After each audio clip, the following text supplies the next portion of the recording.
रविवार को पटना में भाकपा माले के द्वारा बिहार बदलो समागम का आयोजन किया गया है। इस आयोजन में शिक्षाविद से लेकर के तमाम तबके के जो विख्यात लोग हैं, जो प्रख्यात लोग हैं, जो अलग अलग समाज के वर्गों से जुड़े हुए हैं और अलग अलग कार्य को लेकर के लगातार सरकार के खिलाफ अपना बिगुल फूंकते नजर आ रहे हैं, वैसे लोगों को इस समागम में आमंत्रित किया गया था, जिसे देखते हुए बड़ी संख्या में आज विभिन्न तबके के लोगों ने इस समागम में शामिल हुए और इस समागम को संबोधित करते हुए भाकपा माले के राष्ट्रीय महासचिव दीपांकर भट्टाचार्य ने मुख्यमंत्री नीतीश कुमार के प्रगति यात्रा पर भी बड़ा सवाल खड़ा करते हुए क्या कुछ कह रहे हैं, आइए सुनाते हैं।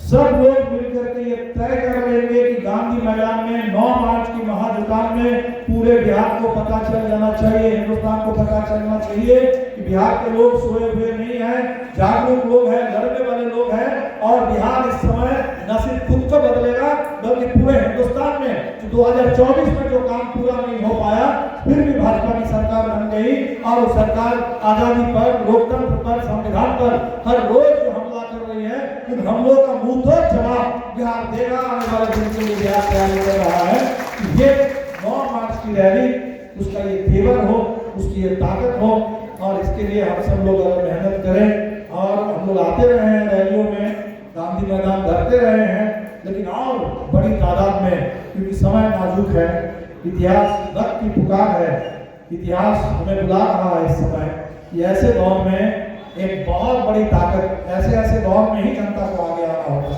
ऐसे ही दौर के लिए कहा गया है कि सिंहासन खाली करो, जनता आ रही है और भावी इतिहास हम लिखेंगे।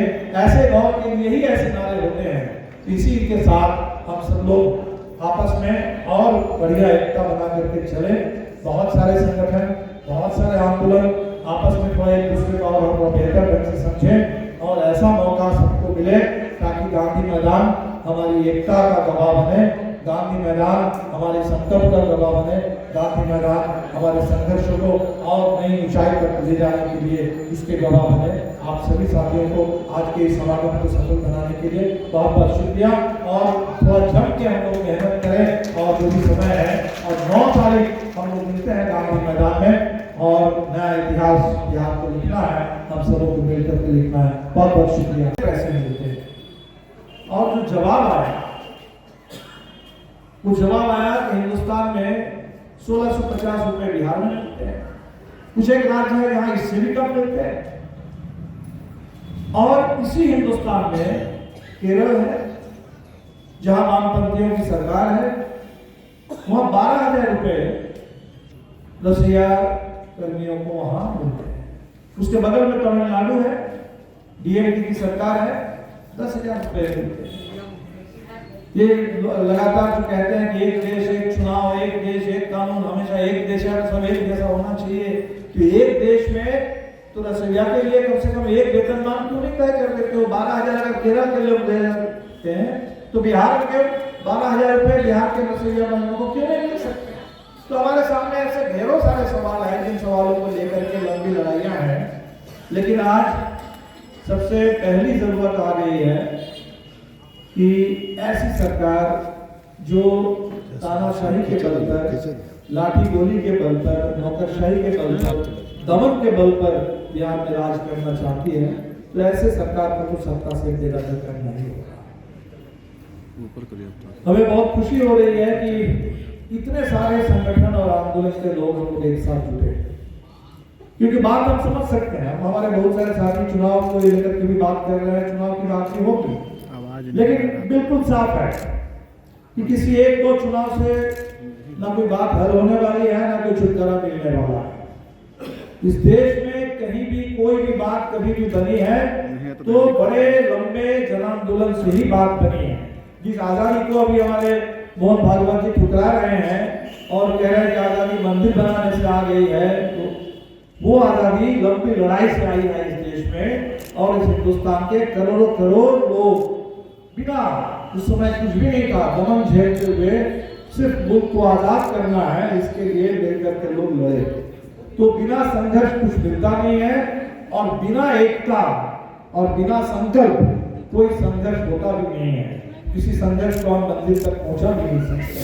तो आज हिंदुस्तान में हकीकत यही है चुनाव तो हो रहे हैं, 24 का चुनाव भी हमने देखा, नीतीश जी आए थे इस तरफ और फिर चले गए उस तरफ।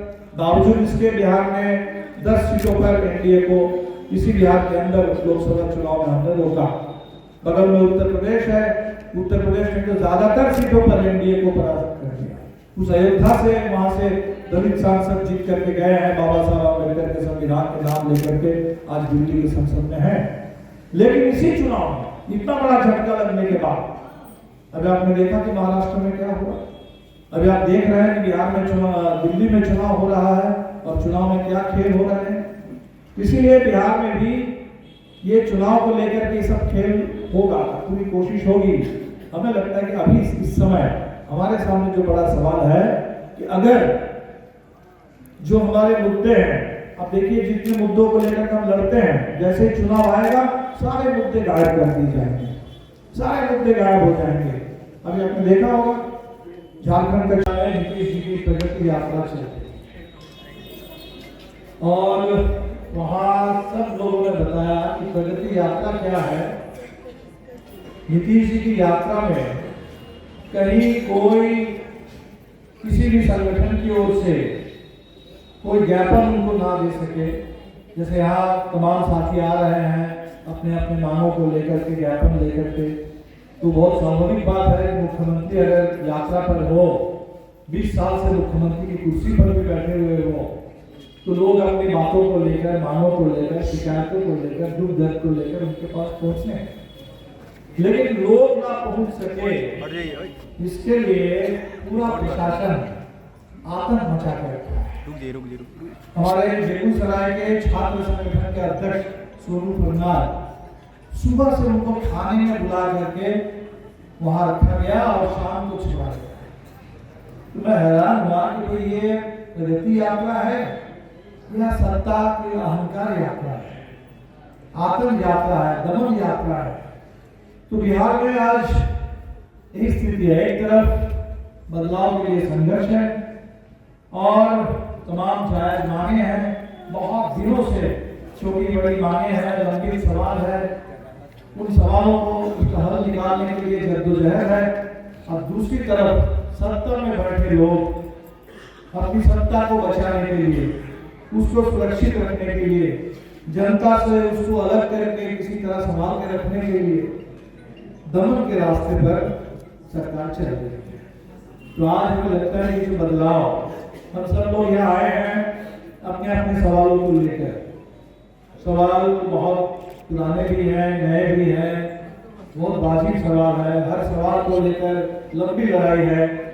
लेकिन एक बड़ा सवाल जो हमारे सामने खड़ा हो गया कि अगर बिहार में इसी तरह की सरकार रहेगी, जो सरकार तानाशाही के रास्ते पर राज करेगी बिहार में, जनता की कोई बात सुनी नहीं जाएगी। मैंने क्या कहा कि हर सवाल का एक ही दिन में कोई समाधान होगा, समस्याएं भी पुरानी हैं तो समय भी लगता है, बात सही है। लेकिन पहली बात तो है कि कोई सरकार अगर है बिहार में, वो सुने तो जनता की बात को, जनता की आवाज को समझे तो, उनके दुख दर्द को समझे तो। ये सरकार तो कुछ भी सुनने के लिए, समझने के लिए तैयार नहीं है। अगर ऐसी कोई सरकार अगर हमारे ऊपर थोप दी गई है तो हमारे सामने तो ये एजेंडा बनता ही है कि ऐसी लाठी गोली की सरकार, ऐसी तानाशाही, ये तो बिहार बिल्कुल बर्दाश्त नहीं करेगा। और ऐसी सरकार को हटाना ये भी हमारे सामने, हम सब लोग जो एजेंडा को लेकर के चल रहे हैं, अपना अपना एजेंडा है। जैसा कि आपने सुना, दीपांकर भट्टाचार्य ने कहा है कि आज राज्य की स्थिति जड़ से जर्जर होती जा रही है, रोजगार की समस्या है, महिला उत्पीड़न की घटनाएं लगातार बढ़ रही है, जिसको लेकर के विभिन्न संगठनों के द्वारा सरकार के खिलाफ सड़कों पर आंदोलन भी किया जा रहा है, लेकिन सरकार के कानों पर जू नहीं रेंग रही है। ऐसे में बिहार के मुख्यमंत्री प्रगति यात्रा पर निकले हैं। हालांकि इस प्रगति यात्रा को उन्होंने कहा है कि मात्र एक दिखावा है और छलावा है, इस प्रगति यात्रा का कोई मतलब नहीं है। प्रगति यात्रा में यदि कोई संगठन के नेता या कार्यकर्ता जब अपनी बातों को रखना चाहते हैं तो ऐसे लोगों पर कार्रवाई की जाती है। इन तमाम मुद्दों को देखते हुए भाकपा माले ने आह्वान किया है कि आगामी मार्च में होने वाले पटना के गांधी मैदान में जो रैली है उस रैली में बड़ी संख्या में समाज के विभिन्न तबकों को बुलाया जाएगा और लोग एकजुट होकर के सरकार के खिलाफ अपना आवाज़ को बुलंद करेंगे। अब देखना यह है कि इस समागम के जरिए भाकपा माले क्या कुछ रणनीति अपनाती है और सरकार को कैसे घेरती है। सहयोगी शशि के साथ ज्ञानेंद्र वर्मा, दर्श न्यूज, पटना।